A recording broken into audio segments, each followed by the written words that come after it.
Unbeknownst to the Illinois Republicans, President Lincoln had begun to consider the issue of slave emancipation by the summer of 1862. In meetings with Illinois visitors, the president stood firm by his conservative pronouncements. But by July of that year, he had written an Emancipation Proclamation and awaited only a propitious occasion to announce it. Union soldiers' hard-fought victory at Antietam provided Lincoln with his opportunity to make public his emancipation plans, which Illinois Republicans greeted with relief. In the wake of the voters' rejection of the Democratic state constitution, Republicans believed that the road to control of the state legislature had opened for them once again. But Republican overconfidence and continued opposition to the war and its toll led to a surprising Democratic sweep of the elections held in November 1862. Democrats celebrated the results as proof that the voter had rejected the Republicans' attempts to inaugurate a reign of terror in the loyal states by military arrests and transportation to prison of citizens without a trial, to browbeat all opposition by villainous and false charges of disloyalty against whole classes of patriotic citizens, to destroy all constitutional guarantees of free speech, a free press, and writ of habeas corpus. The Democratic legislature quickly sat down to address the actions of their Republican tormentors. They passed resolutions denouncing the federal government's conduct of the war and urging an immediate armistice and peace convention in the State House of Representatives. Only the Republicans' withdrawal from the state Senate prevented their approval there. Driven to distraction, Governor Yates prorogued, or suspended, the legislature, the first time in the history of Illinois that a governor had used this power. In the wake of the legislature's suspension, Democrats held a series of large public meetings calling for immediate peace and the restoration of the Union as it was, that is, embracing slavery.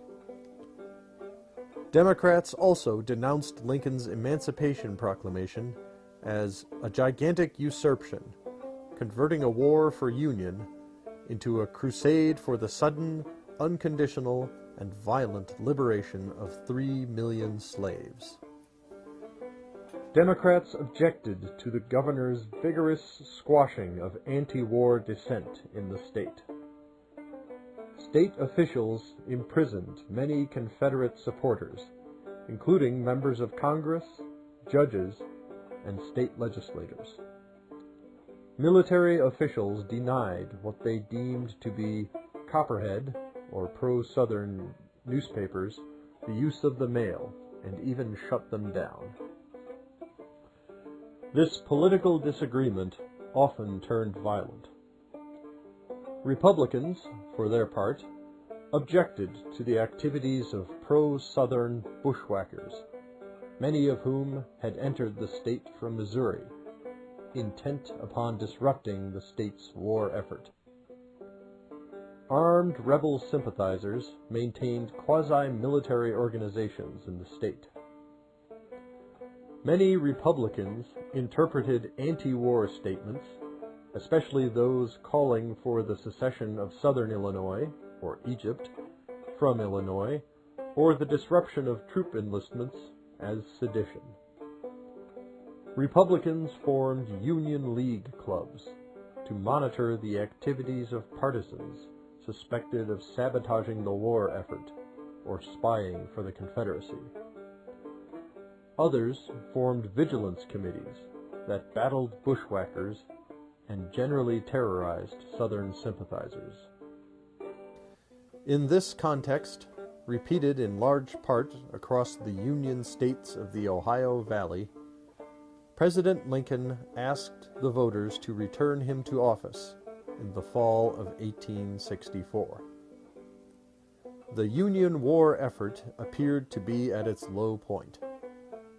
General Ulysses S. Grant, called to Washington to lead the Union armies after his triumph at Vicksburg in 1863, had embarked upon a bloody campaign in Virginia that seemed to yield nothing.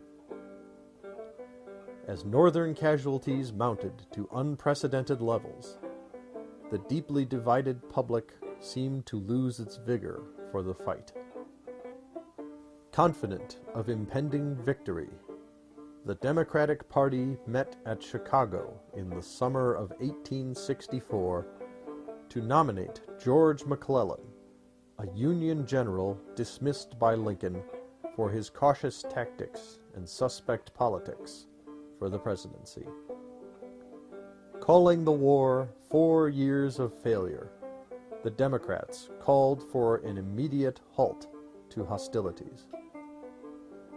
But the former general defied his handlers when he refused to dishonor the efforts of his former armies by calling for an immediate peace. Thus, the Democratic ticket entered the fall campaign in a state of disorganization. Democrats ran against Lincoln the Widowmaker, an abolitionist and buffoon, while Republicans attacked the Democrats as copperheads, devoted to the Confederacy's aristocracy of slaveholders. In Illinois, General John A. Logan aided the Republican cause immeasurably by his defection from the Democratic side. When Union armies captured Atlanta, long regarded as the key to the Deep South, in October of 1864, they turned the election in Lincoln's favor. Amidst the Union Army's increasingly positive results, in a war now marked for emancipation as well as union, radical Republicans buried their grievances and turned out to vote for Lincoln, and who defeated McClellan by a margin of 30,736 in his native state. Republicans swept the state legislature, as well as 11 of the state's 14 congressional districts. Richard J. Oglesby of Decatur was elected to succeed Governor Yates over a Democratic candidate.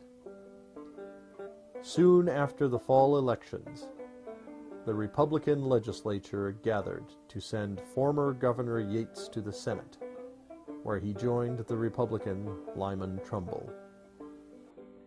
At the time of Lincoln's assassination at Ford's Theater, then, Illinois stood as a solidly Republican state, a remarkable transformation for an electorate long marked as a hotbed of the Democrats. As a candidate in central Illinois, Abraham Lincoln had been among the Whigs squabbling over the state's lone non-Democratic seat in Congress. Not only did Illinois send him to the White House as the nation's first Republican president, they also helped to elect him as the first two-term occupant of the White House since Andrew Jackson.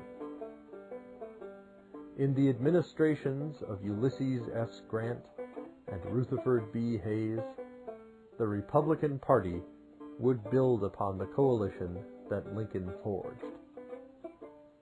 But this coalition contained the seeds of its own crisis. As Chicago and Northern Illinois joined forces with the industrial North in the years following the conflict, Central and Southern Illinois would rise again to assert its own interests in the Gilded Age. Joined by laborers and farmers across the South and West, this political movement would score the Republican Party for its dramatic turn away from the cause of the working man, originally championed by Abraham Lincoln, the Illinois rail splitter.